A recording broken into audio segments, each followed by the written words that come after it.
नागरिकको गुनासो छ कि भन्सुन बिना प्रहरीमा काम नै हुन्न। विभिन्न राजनीतिक दलका आवरणमा संरक्षित गुण्डागर्दी विरुद्ध निर्मम भएर प्रहरी कारबाही गर्न पनि म विशेष निर्देशन दिन चाहन्छु।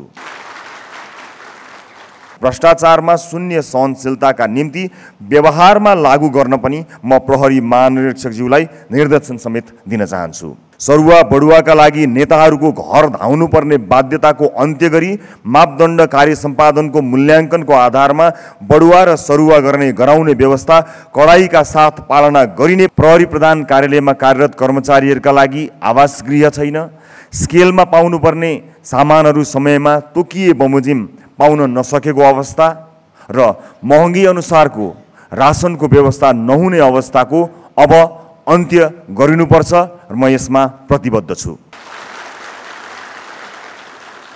हाम्रालाई होइन, राम्रालाई उचित स्थान दिइनेछ। राम्रो काम आफै देखिन्छ। तपाईले गरेको कानुन सम्बद्ध कार्यको जवाफदेहिता म आफै लिनेछु, त्यसको बचाउ म आफै गर्नेछु। तर गैर कानुनी कार्य गरेमा तपाई स्वयं जवाफदेही हुनुपर्नेछ र त्यस अवस्थामा तपाईलाई कसैले पनि बचाउन सक्ने छैन। प्रहरी पीडितका लागि भर हो भने पीडकको लागि डर हो। त्यो भर र डर दुवै प्रहरी नै बन्नुपर्छ। गृहमन्त्रीबाट व्यक्त भएका विशेषतः 4-5 कुराहरूप्रति म अत्यन्त संवेदनशील छु र अन्य सबै प्रहरी अधिकृतहरू पनि संवेदनशील छन् भन्ने म गृहमन्त्रीप्रति जाहेर गर्न चाहन्छु।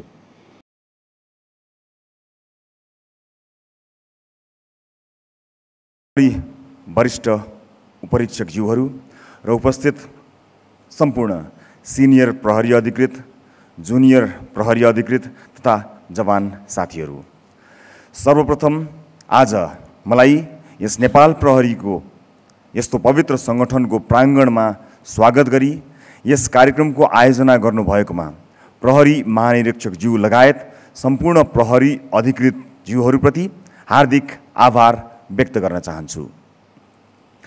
विक्रम सम्वत 2012 सालमा प्रहरी ऐनको व्यवस्था पश्चात विधिवत रूपमा स्थापना भएको यस नेपाल प्रहरी सङ्गठनको लामो गौरवमय इतिहासमा नेपाल प्रहरीको भूमिका र योगदानको म मुक्त कण्ठले प्रशंसा गर्न चाहन्छु। यसै अवसरमा कर्तव्य पालनाको सिलसिलामा प्राणको आहुति दिनुहुने सम्पूर्ण वीर अमर प्रहरीहरूप्रति भावपूर्ण श्रद्धाञ्जली अर्पण गर्दै शहीद परिवारप्रति हार्दिक समवेदना प्रकट गर्न चाहन्छु। जस्तोसुकै विषम परिस्थितिमा पनि किञ्चित विचलित नभई अहोरात्र जनताको सेवामा खटी देशको आन्तरिक शान्ति सुव्यवस्था कायम गर्नुका साथै अपराधको रोकथाम तथा नियन्त्रण र अपराध अनुसन्धानमा उल्लेखनीय भूमिका निर्वाह गर्दै आइरहेको कुरामा कुनै द्विमत रहेको छैन।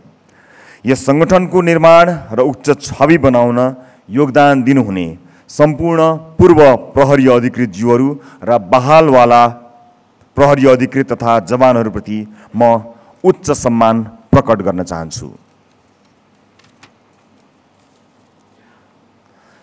सत्य सेवा सुरक्षणमको नारालाई आत्मसात गर्दै नेपाल प्रहरीको प्रमुख जिम्मेवारी शान्ति, सुरक्षा, अपराध रोकथाम तथा नियन्त्रण र अपराध अनुसन्धान गर्ने नेपाल प्रहरीको मुख्य जिम्मेवारी हो।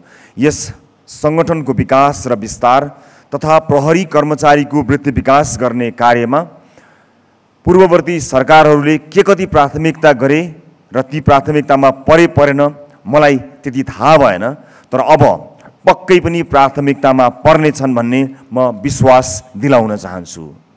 आवश्यकता अनुसारको प्रहरी कार्यालयहरूको भौतिक संरचनाहरू पक्कै छैनन्। तल्लो तहका प्रहरी कर्मचारीहरू ब्यारेकमा कष्टपूर्ण तरिकाले सुत्नु परेको अवस्था छ। प्रहरी प्रधान कार्यालयमा कार्यरत कर्मचारीहरूका लागि आवास गृह छैन, स्केलमा पाउनुपर्ने सामानहरू समयमा तोकिए बमोजिम पाउन नसकेको अवस्था र महँगी अनुसारको रासनको व्यवस्था नहुने अवस्थाको अब अन्त्य गरिनुपर्छ र म यसमा प्रतिबद्ध छु।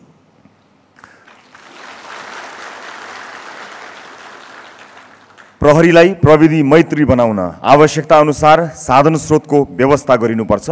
प्रविधिको विकाससँगै त्यसको दुरुपयोगबाट सृजित अपराधको अनुसन्धानको चुनौतीको सामना गर्न नेपाल प्रहरीलाई मजबुत बनाउन आवश्यक पर्ने प्रविधिको विकास मेरो प्राथमिकतामा पर्नेछ। सम्पूर्ण प्रहरी कर्मचारीको मनोबल उच्च पारी नागरिक मैत्री प्रहरी सेवा प्रवाह गर्ने वातावरणको सृजना गराउनु म मेरो कर्तव्य ठान्दछु र यसमा तालुक मन्त्रालयको तर्फबाट गर्नुपर्ने सम्पूर्ण सहयोग र सहजीकरणका लागि म लगायत मेरो मन्त्रालयका सम्पूर्ण टिम सदैव तत्पर रहने कुरा पनि म यहाँहरूलाई विश्वास दिलाउन चाहन्छु। नागरिकको अपेक्षा अनुसारको चुस्त दुरुस्त सेवा प्रवाह गराउन म पनि यहाँहरूलाई पनि निर्देशन दिन चाहन्छु। नागरिकको गुनासो छ कि भनसुन बिना प्रहरीमा काम नै हुन्न भन्ने। यो अवस्थाको अन्त्य गरी सर्वसाधारणको प्रहरी सेवामा सहज पहुँचको व्यवस्था र दण्डहीनताको अन्त्यको साथै भ्रष्टाचारमा शून्य सहनशीलताका निम्ति व्यवहारमा लागू गर्न पनि म प्रहरी महानिरीक्षकज्यूलाई निर्देशन समेत दिन चाहन्छु। पैसा उठाउन जाने निम्न स्तरको प्रहरी कर्मचारीलाई होइन, पैसा उठाउन पठाउने हाकिमलाई कारबाहीको दायरामा ल्याउन पनि म निर्देशन दिन चाहन्छु। विभिन्न राजनीतिक दलका आवरणमा संरक्षित गुण्डागर्दी विरुद्ध निर्मम भएर प्रहरी कारबाही गर्न पनि म विशेष निर्देशन दिन चाहन्छु। बोर्डरमा हुने भन्सार छली, तस्करी तथा अन्य अनियमितता, लागू औषध उत्पादन, बिक्री वितरण र सेवनलाई पूर्णतः निस्तेज पार्न विशेष कार्ययोजना बनाई लागू गर्न पनि म निर्देशन दिन चाहन्छु। खुल्ला सिमानाका कारण हुने ट्रान्सनेसनल क्राइमको नियन्त्रणका लागि छिमेकी देशसँग समेत आवश्यक समन्वय गरी त्यसलाई पूर्णतया नियन्त्रणमा लिन समेत म जोड दिन चाहन्छु। त्यसैगरी महिला, बालबालिका र ज्येष्ठ नागरिकको सन्दर्भमा अझ बढी संवेदनशील भएर सोही अनुसार सेवा प्रवाह गर्न हुन समेत म निर्देशन दिन चाहन्छु। संगठनलाई स्ट्रेन्थन गर्ने र प्रहरीको हितमा तालुक कार्यालयले गर्नुपर्ने कार्यका लागि सृजनात्मक र रचनात्मक सुझाव दिन जुनसुकै दर्जाका प्रहरी कर्मचारीलाई पनि मेरो कार्यालयमा कुनै पनि बेला आउन स्वागत गर्दछु। तर व्यक्तिगत स्वार्थ र हितका लागि कृपया मेरो ऊर्जाशील समय खर्च नगराइदिनु हुन पनि म यहाँहरूलाई अनुरोध गर्दछु। म तपाईहरूको सरुवा, बढुवा र वृत्ति विकासका लागि मापदण्ड तयार गरी लागू गराउन चाहन्छु, न कि भनसुन, नातावाद र कृपावादको आधारमा। सरुवा बढुवाका लागि नेताहरूको घर धाउनुपर्ने बाध्यताको अन्त्य गरी मापदण्ड कार्य सम्पादनको मूल्याङ्कनको आधारमा बढुवा र सरुवा गराउने व्यवस्था कडाइका साथ पालना गरिने पनि म यहाँहरूलाई जानकारी गराउन चाहन्छु। हाम्रालाई होइन, राम्रालाई उचित स्थान दिइनेछ।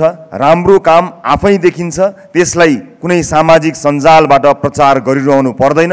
हामी त्यस्तो संयन्त्रको विकास गर्नेछौँ जसबाट तपाईँको कामको मूल्याङ्कन सोही अनुसार हुनेछ। कानुन कार्यान्वयनको सिलसिलामा कसैको दबाव र प्रभावमा नपरी निष्पक्ष र पारदर्शी भई कानुनले दिएको अधिकार निश्चिन्त भई प्रयोग गर्न समेत म सुझाउन चाहन्छु। तपाईले गरेको कानुन सम्बद्ध कार्यको जवाफदेहिता म आफै लिनेछु, त्यसको बचाउ म आफै गर्नेछु। तर गैर कानुनी कार्य गरेमा तपाईँ स्वयं जवाफदेही हुनुपर्नेछ र त्यस अवस्थामा तपाईलाई कसैले पनि बचाउन सक्ने छैन। मलाई थाहा छ म माथि नागरिकको अपेक्षा अलिकति बढी नै छ र त्यो अपेक्षा पूरा गर्नु मेरो कर्तव्य हो। तपाईहरू सबैको सहयोगले मात्र यो सपना र नागरिकको चाहना पूरा हुने हो। त्यसैले मेरो तपाईहरू सबैमा अनुरोध छ कि सबै दत्तचित्त भई आफ्ना ठाउँमा इमानदार भई कर्तव्य पालन गर्ने प्रण गरौँ। हो, मलाई यो पनि थाहा छ कि प्रहरीको काम भनेको थ्याङ्कलेस जब हो। यहाँ धन्यवादको अपेक्षा कमै गरिन्छ। प्रहरीले गर्नुपर्ने थुप्रै कामहरू छन् र प्रहरीको कार्यक्षेत्रभित्र नपर्ने कतिपय समस्याहरू पनि प्रहरीले सम्बोधन गर्नु परेको अवस्था छ। जस्तो कि कुटपिटको मुद्दा अदालतमा दर्ता हुने भए तापनि झैँ झगडा कुटपिट भयो भने सर्वप्रथम प्रहरीकोमा नै आउँछन्। त्यसैले कतिपय समस्याहरू सम्बोधनका लागि नयाँ कानुन नै आवश्यकता पर्नेछ। त्यसको समाधानका लागि पनि हामीले काम गर्नुपर्ने अवस्था देखिएको छ। प्रहरीले चाह्यो भने सब ठिक हुन्छ र प्रहरी ठिक भयो भने सब ठिक हुन्छ भन्ने आम सोच र कति हदसम्म यो सत्य पनि भएको छ। त्यसैले प्रहरी ठिक हुनैपर्छ, किनकि प्रहरी पीडितका लागि भर हो भने पीडकको लागि डर हो। त्यो भर र डर दुवै प्रहरी नै बन्नुपर्छ। यो साधन स्रोतको अभाव, पर्याप्त जनशक्तिको अभाव पनि होलान्, तथापि नेपाल प्रहरीले हरेक घटनाको सफल अनुसन्धान गर्ने पूर्ण प्रयास गरेको छ। तर पछिल्लो समयमा एकाध घटनाले गर्दा अनुसन्धानले पनि बाटो बिराएको हो कि भन्ने आशंकाको अवस्था सिर्जना भएको छ। अनुसन्धान निष्पक्ष हुनैपर्छ र अनुसन्धान गर्ने प्रहरी विवेक प्रयोग गर्न सक्षम हुनुपर्दछ। भिडले अनुसन्धानलाई प्रभावित कुनै हालतमा पार्नु हुँदैन। मिडियाले के भन्छ भन्ने कुराले अनुसन्धान प्रभावित पार्नु पनि दुःखद कुरा हुन आउँछ। माथिल्लो अहोदामा बस्नेहरूले आफ्नो मातहतले गरेका राम्रो कामको बचाउ गर्न सक्नुपर्छ। आफ्नो कुर्सी बचाउन अर्कोलाई बलिको बोको बनाउने र आफू राम्रो बन्ने प्रवृत्तिको अब अन्त्य हुनुपर्छ। अनुसन्धान वस्तुनिष्ठ र प्रमाणमुखी हुनुपर्छ र प्रविधिको प्रयोगलाई समेत सँगसँगै लैजानु पर्दछ। सबै घटनामा सीसीटीभी फुटेज, भौतिक सबुत र प्रत्यक्षदर्शी नहुन पनि सक्छन्। त्यस्तो भयो भने त्यस्तो अवस्थामा अपराधीले सजाय नपाउने त? त्यस्ता विषयमा पनि नजिर बनेका होलान्। परिस्थितिजन्य प्रमाणले के राख्छ त्यसको पनि विवेक प्रयोग गरी मूल्याङ्कन गर्नुपर्ने आवश्यकता म देख्दछु। परिस्थितिजन्य प्रमाणहरूलाई त प्रमाणको रूपमा स्वीकार पनि गरिएका धेरै उदाहरणहरू यहाँहरू सबैलाई थाहै छ। त्यसैले प्रहरी जघन्य अपराधका घटनाहरूमा संवेदनशील हुनैपर्छ, पीडित मैत्री हुनैपर्छ। तपाईँहरूको एउटा गुड फेथमा काम गर्ने वातावरण छ, त्यसमा ढुक्क भएर राम्रो काम गर्नुहुनेछ भन्ने कुरामा मैले विश्वास लिएको छु र यसरी काम गर्नुहुने सबैलाई मेरो पूर्ण साथ, सहयोग र समर्थन रहिरहनेछ। र आजका दिनसम्म हामीले जे जस्ता विषयहरूमा काम गर्न सक्यौँ र आम नागरिकमा जे जस्तो तरिकाले आफ्नो छवि बनाउन सक्यौँ त्यो आफ्नो ठाउँमा मूल्याङ्कनको विषय रहला। यस अगाडि भएका घटना, परिघटना र सङ्गठनभित्रका स्थिति व्यथितिहरू आफ्नै ठाउँमा होलान्, त्यसको उचित मूल्याङ्कन गर्ला।